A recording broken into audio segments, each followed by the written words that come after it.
ሰላም ውድ የአቲ ዩቲዩብ ተከታታዮች እንደምንድናችሁ? ዛሬ ቸባብ ነው የምንሰራው።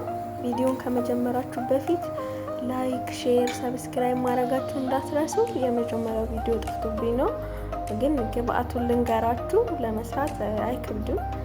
መጀመሪያ ዱቄት ታረጋላችሁ፣ ስኳር፣ ከዛ ዛፍራን እና እርሾ ታረጋላችሁ። ከዛ ሀሊብ ዱቄት እና ትንሽዬ ዘይት፣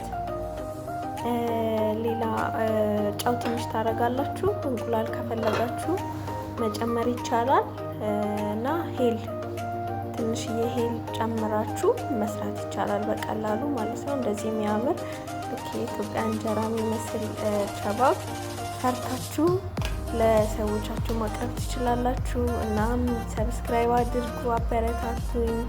አመሰግናለሁ። እስካሁን አብራችሁኝ ለነበራችሁ ቪዲዮውን እስከ መጨረሻ ያላያችሁ ሰዎች በጣም አመሰግናለሁ። መልካም ጊዜ ሆነላችሁ። በቀጣይ ምን እንደምሰራላችሁ ብትነግሩኝ ኮሜንት ላይ አስቀምጡልኝ እና ከየት ሀገር ሆናችሁ እንደምትከታተሉኝ ብትነግሩኝ ደስ ይለኛል ለመታወቅ ያህል እና በጣም አመሰግናለሁ። በቀጣይ ቪዲዮ እንገናኛለን።